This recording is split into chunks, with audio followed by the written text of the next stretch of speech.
अस्सलाम वालेकुम। हमारा खैरियत FM 97 के न्यूज रूम से न्यूज टीम के साथ मैं हूँ फौजिया सज्जाद। सबसे पहले हेडलाइंस। पाकिस्तान ने भारत से मिसाइल गिरने के मामले पर सवालात के जवाब मांग लिए। तहरीक अदम एतमाद अपोजिशन जमातों का अहम इजलास पीर को तलब। फवाद चौधरी कहते हैं हुकूमत और अपोजिशन में इतनी तलखी ना हो कि गुफ्तगू मुश्किल हो जाए। जवाबन मरियम औरंगजेब का कहना है कि गुफ्तगू सियासतदानों से होती है, गालियां देने वालों से नहीं।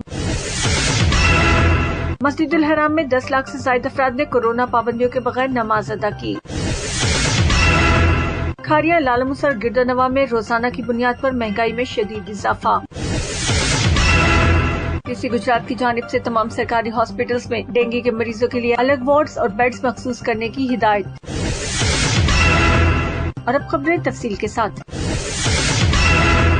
भारतीय मिसाइल के पाकिस्तान में गिरने के मामले पर तर्जुमान दफ्तर खारजा आसिम इफ्तिखार का रद्द-ए-अमल सामने आ गया। तर्जुमान दफ्तर खारजा ने कहा कि इस वाक़े की संगीन नौयत सिक्योरिटी प्रोटोकॉल के खिलाफ तकनीकी तहफ़्फ़ुज़ात के हवाले से कई बुनियादी सवालात को जन्म देती है। इस तरह के संगीन मामले को भारतीय हुकाम की जानिब से पेश की गई सादा वजाहत से हल नहीं किया जा सकता। पाकिस्तान ने भारत से मिसाइल गिरने के मामले पर सवालात के जवाब मांगते हुए कहा, भारत को हादसाती मिसाइल लॉन्च और इस वाक़े के खास हालात को रोकने के लिए इक़दाम और तरीक़ाकार की वजाहत करनी चाहिए। भारत को पाकिस्तानी हदूद में गिरने वाले मिसाइल की किस्म भी वाज़ेह करने की जरूरत है। भारत को ये भी बताने की जरूरत है कि हादसाती तौर पर छोड़ा गया मिसाइल पाकिस्तान में कैसे दाखिल हुआ। क्या मिसाइल तबाही के तरीक़ेकार से लैस था तो ये हकीकत में क्यों नाकाम रहा। भारत मिसाइल के हादसाती लॉन्चिंग के बारे में पाकिस्तान को फौरी तौर पर मुत्तला करने में नाकाम क्यों रहा।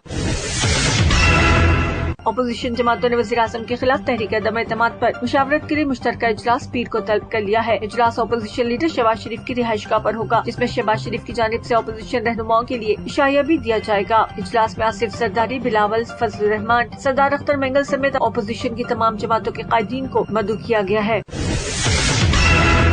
वज़ीर इत्तलात फवाद चौधरी कहते हैं कि हुकूमत और अपोजिशन में इतनी तकसीम ना हो कि गुफ्तगू ही मुश्किल हो जाए। उन्होंने अपने ट्वीट में कहा कि अपोजिशन की बगैर सोचे समझे अदम एतमाद की तहरीक ने सियासत में तलखियां पैदा कर दी। जमहूरियत इतनी इंतहाई तकसीम का निजाम नहीं है। मैं समझता हूँ इतनी तकसीम ना हो कि किसी भी सबब गुफ्तगू ही मुश्किल हो जाए। लड़ना मुश्किल नहीं, बाद में सुलह मुश्किल होती है। जिस पर मरियम औरंगजेब का कहना था कि गुफ्तगू सियासतदानों से होती है, गालियां देने वालों से नहीं। पाकिस्तान मुस्लिम लीग नून की तर्जुमान मरियम औरंगजेब ने कहा, मुंडो बदमाशों से गुफ्तगू नहीं होती। इमरान खान ने सियासत को दुश्मनी में बदला और जिसने मुआशरे में तकसीम, इंतशार और फसाद पैदा किया उसका नाम इमरान खान है। और अब 97 इंटरनेशनल।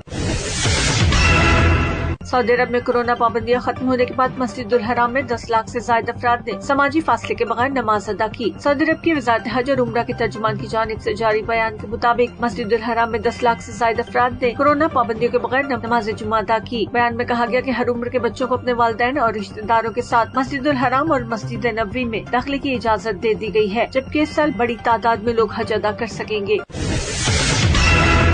खारिया लालमूस और गिरदनवा में रोजाना की बुनियाद पर महंगाई में शदीद इजाफा। महंगाई सारी हदें क्रॉस कर गई, जबकि इंतजामिया की कारकर्दगी भी सवाल बनकर रह गई। सब्जी, गोश्त, दालें, घी, खुरनी तेल, मसाला जात, आटा और चीनी की कीमतों में होशरुबा इजाफे से अवाम की कुव्वत खरीद मुकम्मल तौर पर जवाब दे चुकी है। दुकानदार से रेट पर बहस करने पर दुकानदार खरीदार की बेइज्जती करते हुए उसे सरकारी रेट पर जहाँ से अशिया मिलती है वहाँ से जाकर लेने का हुक्म सुना देता है। एहलियाने इलाका ने मुतल्लिका हुक्काम से फौरन नोटिस लेने का मुतालबा किया है। और अब कुछ मकामी खबरें। डीसी गुजरात डॉक्टर खुर्रम शहजाद कहते हैं कि शहरियों को डेंगू से महफूज रखने के लिए सर्विलेंस को मौसर बनाया जाए। महकमा सेहत की टीम स्टाय, शॉप्स, स्कूल्स, शादी हॉल्स और इंडस्ट्रीज की खुसूसी निगरानी करें। महकमा ज़राअत और life stock third party validation को मजीद सख्त करें। तमाम सरकारी अस्पताल डेंगू के मरीजों के लिए अलग वार्ड्स और बेड्स मखसूस करें। सरकारी अस्पतालों के साथ साथ जनरल प्रैक्टिशनर भी डेंगू के मुश्तबा मरीज रिपोर्ट करें। डीसी ने हिदायत की कि तमाम अफसरान अपने अपने दफातर की हाउस कीपिंग पर खुसूसी तवज्जो दें। अफसरान डेंगू सर्विलेंस में बोगस सरगर्मियों की निशानदही करें और ऐसे अनासिर के खिलाफ कार्रवाई करें। ये थी अब तक की कुछ खास खबरें। मजीद खबरों और उनकी तफसीलात के लिए सुनते रहिए हमारा खैरिया FM 97 और विजिट कीजिए न्यूज़ 97 फेसबुक ऑफिशियल और YouTube पर न्यूज़ 97 ऑफिशियल।